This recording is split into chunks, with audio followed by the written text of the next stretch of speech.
Assalamualaikum warahmatullahi wabarakatuh. Bagaimana kabarnya Soli-Solihah SDIT Al-Aqsa? Semoga semuanya tetap sehat selalu ya beserta keluarga. Amin. Bismillahirrahmanirrahim. Di video kali ini Ustazah akan menyampaikan materi Siro kelas 4 berjudul Hamzah bertaubat dan Rasulullah membangun pasar.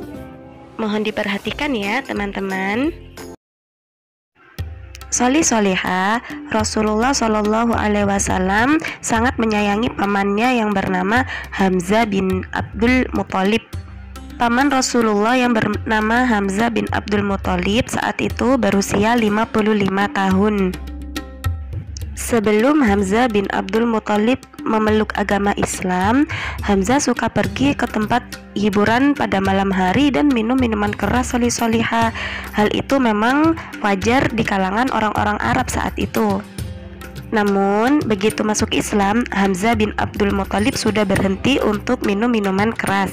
Namun, pernah pada suatu hari setelah Hamzah pulang dari tepi pantai Laut Merah, Hamzah kembali pada kebiasaannya dulu, yaitu minum minuman keras.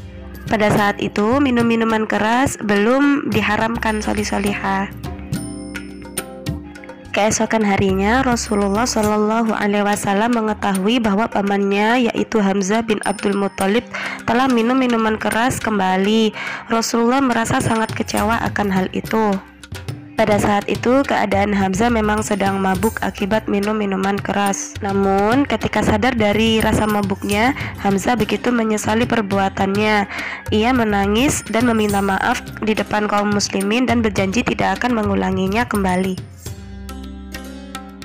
Soli-solihah, sekarang kita beralih cerita yang kedua, yaitu Rasulullah membangun pasar di Madinah.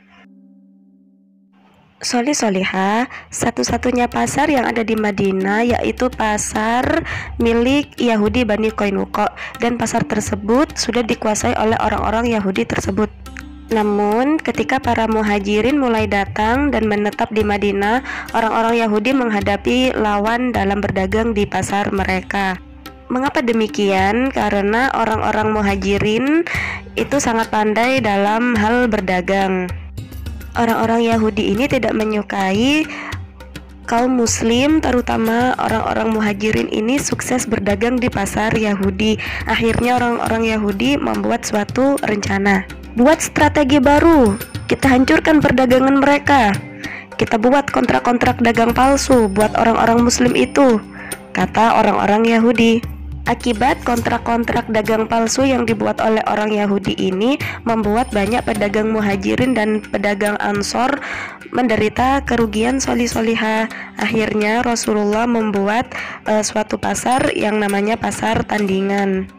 Pasar baru yang dibangun oleh Rasulullah ini tidak boleh disusupi atau dimasuki oleh para pedagang Yahudi dan oleh orang-orang munafik. Soli-solihah. Di pasar baru tersebut Rasulullah membuat larangan, yaitu satu, melarang adanya pembungaan uang, kecurangan, dan menjual barang yang tidak ada.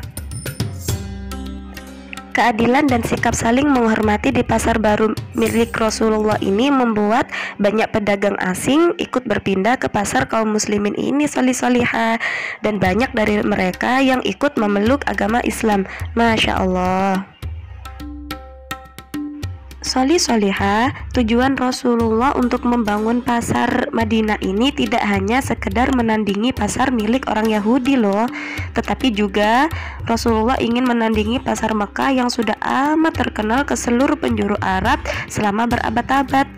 Maka dari itu, kaum muslimin pun mendirikan podium-podium tempat para penyair melantunkan puisi-puisinya. Soli-solihah. Ini yang membuat pasar Rasulullah menjadi semakin ramai. Mungkin teman-teman ada yang bertanya, mengapa penyair harus ada di pasar, Ustazah? Penyair di dalam pasar pada saat itu sangat penting. Soli-solihah. Karena pada saat itu para penyairlah yang dapat mengungkapkan penderitaan atau menyebutkan kehebatan suatu kaum. Dan alhamdulillah pasar yang dibangun oleh Rasulullah menjadi sangat ramai. Alhamdulillahirabbil alamin. Kini teman-teman sudah mengetahui kisah Hamzah bertaubat dan Rasulullah membangun pasar di Madinah. Sekarang waktunya teman-teman untuk belajar. Silakan mengerjakan soal sirah yang ada di LKS bab Hamzah bertaubat dan Rasulullah membangun pasar. Cukup sekian video dari Ustazah, semoga bermanfaat untuk kita semua. Wassalamualaikum warahmatullahi wabarakatuh.